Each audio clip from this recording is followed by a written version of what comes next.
नवंबर के विद्यार्थियों को सुप्रभात, नमस्कार, जय हिंद। सबसे पहले नवंबर के आप सभी विद्यार्थी पाठ पंचमः सुक्ति मौक्तिकम के प्रश्न संख्या 2 को खोलकर अपने सामने रखें ताकि प्रश्नोत्तर को समझने में किसी तरह की कोई कठिनाई उत्पन्न नहीं हो। हम लोग सुक्ति मौक्तिकम पाठ का अध्ययन कर रहे हैं। आज हम लोग प्रश्न संख्या 2 को समझने जा रहे हैं। प्रश्न संख्या 2 में यह लिखा हुआ है, क स्तंभे विशेषणानि ख स्तंभे च विशेष्यानि दत्तानि तानि यथोचितं योज्यत। क स्तंभः ख स्तंभः। क स्तंभ में विशेषण दिया हुआ है, क स्तंभ में विशेषण दिया हुआ है, ख स्तंभ में विशेष्य दिया हुआ है। तो क स्तंभ के विशेषण को ख स्तंभ के विशेष्य से मिला देना है। यही आपका प्रश्न का हल है। पुस्तक से आप इस प्रश्न का अवलोकन करें। पुस्तक में देखिए प्रश्न क्या लिखा हुआ है। जब तक आप प्रश्न पुस्तक को नहीं देखेंगे या प्रश्न आपको नहीं समझ में आएगा। इसलिए हम बार बार कहते हैं कि जब भी वीडियो आप देखें तो जिस चैप्टर को आप पढ़ने जा रहे हैं उस चैप्टर को खोलकर आप अपने सामने रखिए। देखिए, क स्तंभ में पहला विशेषण दिया हुआ है आस्वाद्य तोयः।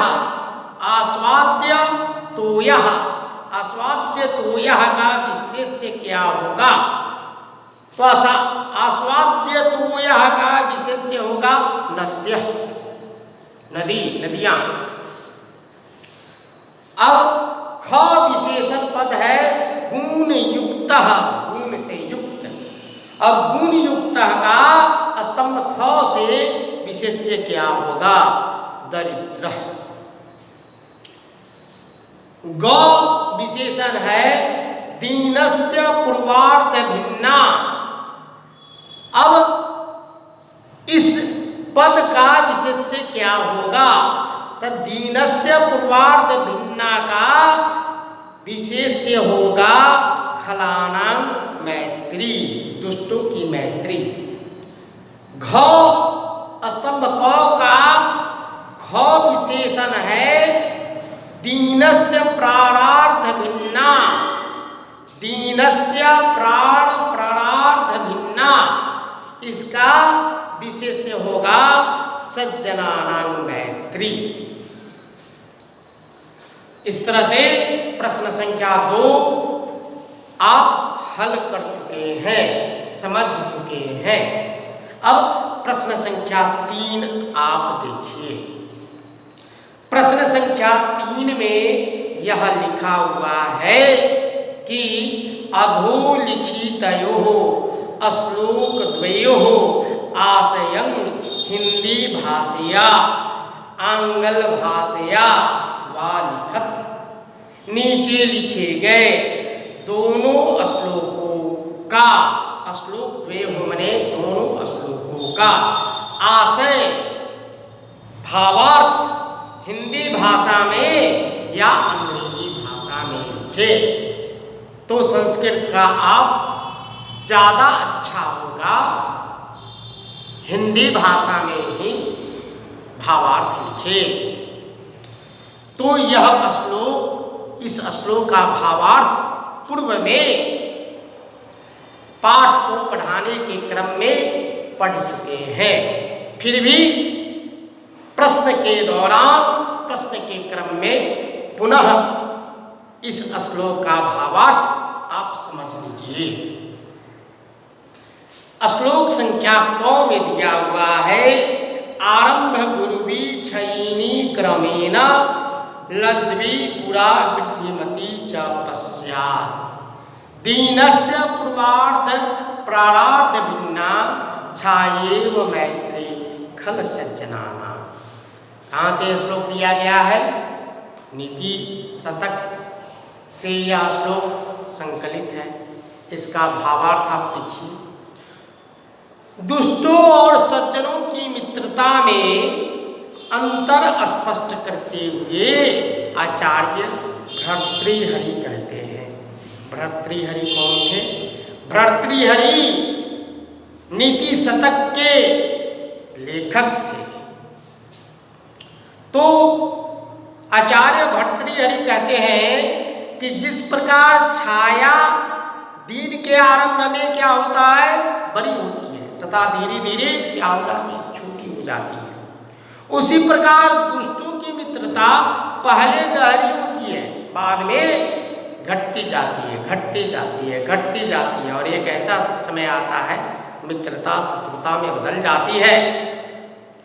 इसके ठीक विपरीत जिस प्रकार दोपहर में छाया छोटी होती है, धीरे धीरे बढ़ती जाती है, बढ़ती जाती है, इसी प्रकार सज्जनों की मित्रता पहले कम और धीरे धीरे प्रगाढ़ होती जाती है, क्योंकि एक दूसरे को वे समझते हैं, पूछते हैं, तब उनकी मित्रता बढ़ती जाती है। और दुष्ट लोग बिना एक दूसरे को समझे हुए उनकी मित्रता शुरू में ही प्रगाढ़ हो जाती है, जबकि सज्जनों की मित्रता शुरू में प्रगाढ़ नहीं होती है। ये एक दूसरे को समझने के बाद उनकी मित्रता प्रगाढ़ होती है।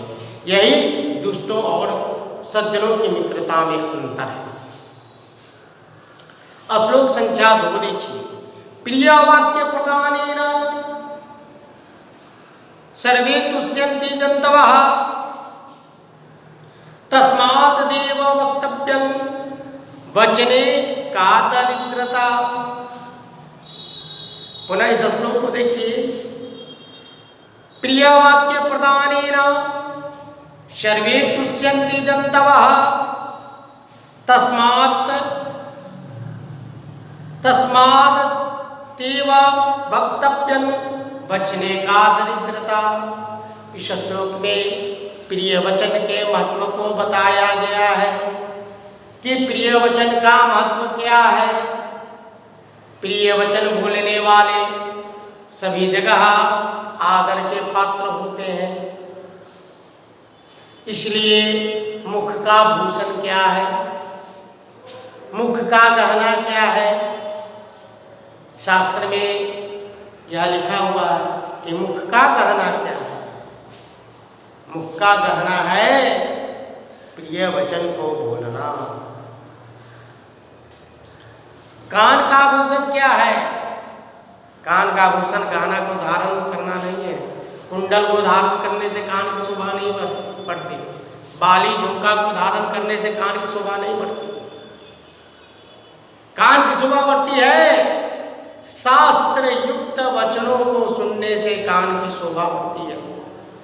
इसी तरह से शास्त्र में यह वर्णित किया गया है। तो इस श्लोक में यह कहा गया है कि प्रिय वचन को बोलने से सभी प्राणी संतुष्ट होते हैं। इस वचन को बोलने में कैसी दरिद्रता की जाए, कैसी कमी की जाए, क्योंकि प्रिय वचन से है ना मानव जानवर सभी संतुष्ट होते हैं। इस तरह से आप भावार्थ लिख देंगे। इस प्रकार प्रश्न संख्या 3 आपका हल हुआ, समझ चुके। अब हम लोग प्रश्न संख्या 4 को समझेंगे।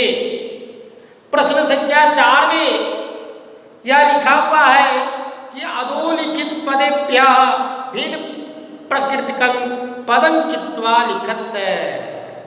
देखिए इस तरह के प्रश्न में दिया हुआ है कि 1 2 3 4 पद है, चारों पद में 3 पद एक समान है और कोई एक पद अलग है। उस जो एक पद अलग है उसको अलग करके वही आपका आंसर होगा, वही आपका उत्तर होगा। देखिए क में दिया हुआ है वक्तव्यम, कर्तव्यम, सर्वस्वम, हंतव्यम।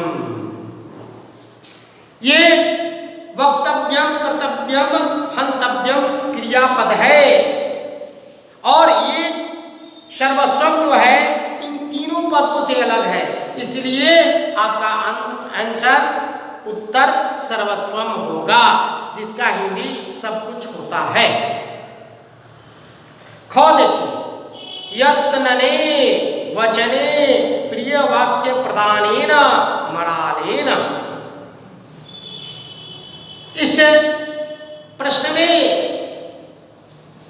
मरालेन इन तीनों पदों से भिन्न है, इसलिए मरालेन आपका उत्तर होगा।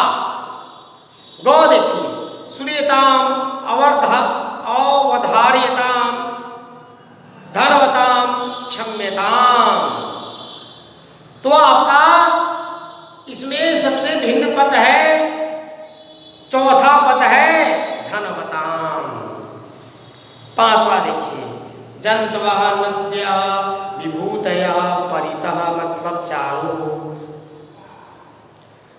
तो चारों ओर आपका भिन्न पद के रूप में घ प्रश्न 4 के घ का उत्तर होगा। इस प्रकार आज हम लोगों ने प्रश्न 4 तक का अध्ययन किया। आप सभी नवंबर के विद्यार्थी अपने फेयर के कॉपी में सुंदर अक्षर में इसको लिपिबद्ध कर लेंगे और इसको स्मरण करेंगे। आज का यह आप लोगों के लिए गृह कार्य हुआ। आज के लिए इतना ही। कल पुनः हम लोग प्रश्न संख्या 5 से आगे बढ़ेंगे। धन्यवाद।